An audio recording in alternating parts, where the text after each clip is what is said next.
Hello friends, Cam from the Nerdstravaganza podcast here, bringing you a board game review of Sushi Go, fun little game that just came out that many people are going crazy for. I'm here, as always, at the Nerdstravaganza headquarters at the Adventure Game Store in Davie, Florida. I'm in the back room, the Dragon's Lair, and so we can have a little privacy so I can discuss Sushi Go with you. Sushi Go, like I said, is a fun little game. It's very simple. These are the components. Just comes with a bunch of cards, rule book, and a little tin box to carry around with you. The cards are pretty simple and straightforward. This is a promo card, the soy sauce promo. We'll talk about that one later. You've got your maki rolls, you've got your tempura, you've got your pudding, you've got dumplings, you've got the chopsticks, you've got sashimi, and you've got wasabi.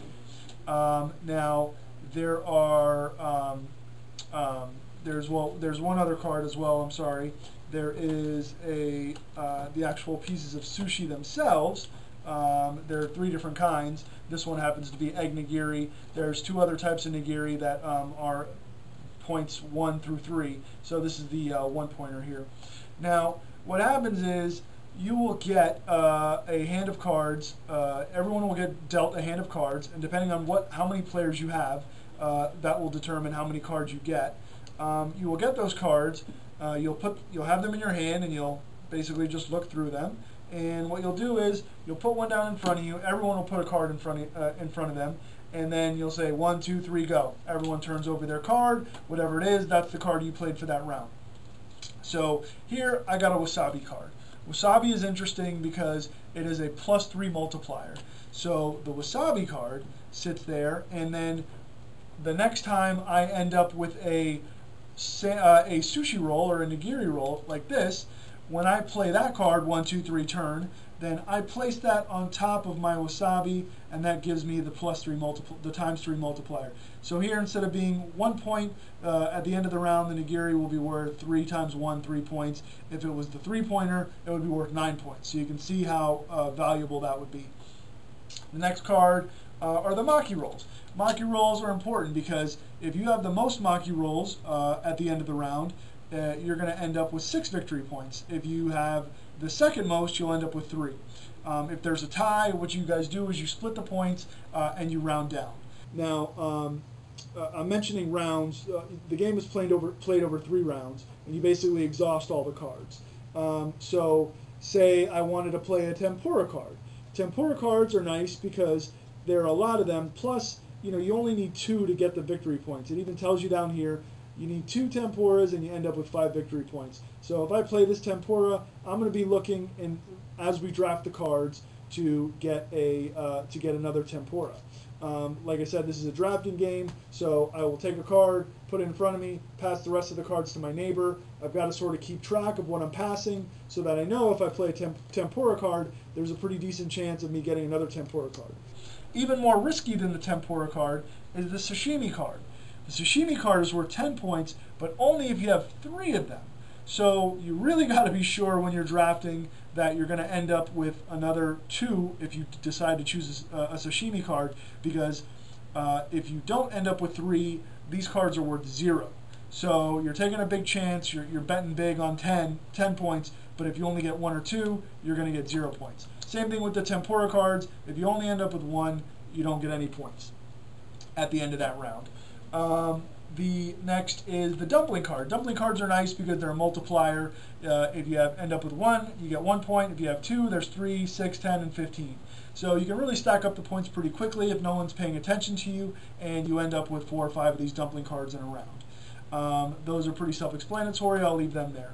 The next card that I'll talk about is pudding. Pudding doesn't score you any points during any of the 3 gameplay rounds. What pudding does for you is tries to lock up points for you at the end of the game. At the end of every round, what happens is you're going to scoop the cards, put them to the side after you've scored everything, and then you're going to keep your pudding. So say I had 1 pudding for that round, I'd keep it over here next to me.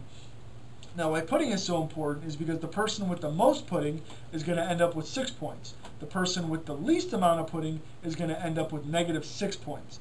So it's a very big penalty if you end up with the least amount of pudding. So you want to make sure that you have at least a few. If you're not going for the full 6 points, at least you have a few so that you don't end up being the worst player, the player with the least and ending up with a -6.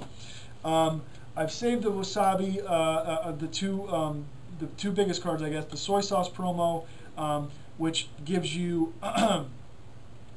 victory points if you have the most colors. Like all these cards have different colors, so if you have the most colors for that round and you have played a soy sauce card, it gives you a bonus in points. And then the most important card is the chopsticks. Basically what happens is when you play the chopsticks and you turn it over, you say Sushi Go, and that lets everyone know that you've played chopsticks. Then in that round, while you have the chopsticks in front of you, when you get your next set of cards, this entitles you to play 2 cards. So if I know that I have something that I really need, like say I was going for the sashimi or the nigiri or something like that, and I really wanted to make sure I locked it up, like let's say on my first hand I had already played a sashimi. Then on my next hand I played my Sushi Go chopsticks. Then when I get the cards from my from my neighbor on the next round, I would put 2 cards down. I would put the chopsticks back into the hand, pass those to my neighbor, and then when we did our 1, 2, 3 go, I'd turn over my 2 other sashimis, and bam, I locked up my 10 points for that round. And then everything else after that is gravy. So like I said, at the end of the round, you're going to count up all your points, put it in your phone, put it on a piece of paper, whatever you want. So say for the first round you get 12, next round you get 10, next round you get 12 again. You'd end up with a total of 34 points as long as you weren't the person that had the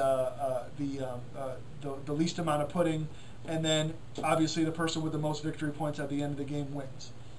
So that's Sushi Go in a nutshell. It's a fun little game. It's a light game. Some would call it a filler game.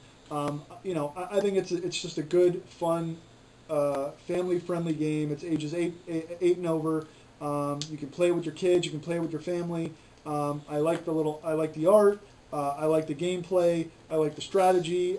For such a light little card game, there is a lot of depth and strategy to it because you're drafting and you're drafting against everyone else. The game does not come with the soy sauce promo, but you can pick that up relatively inexpensively. The game itself is very inexpensive. It's not going to run you more than $10-15. It's something you can carry around with you in your game bag, in your car, your pocket, whatever, and just whip it out and have some fun with your friends when you have some downtime. I definitely think it's a buy. Go ahead and pick it up, play it with your friends. You definitely won't regret it. I have to say that it is Nerdstravaganza approved. Thank you, fans, for joining us for another Nerdstravaganza Reviews. If you'd like more Ganza goodness, why not subscribe to our channel? Visit our homepage, follow us on Twitter, and like us on Facebook.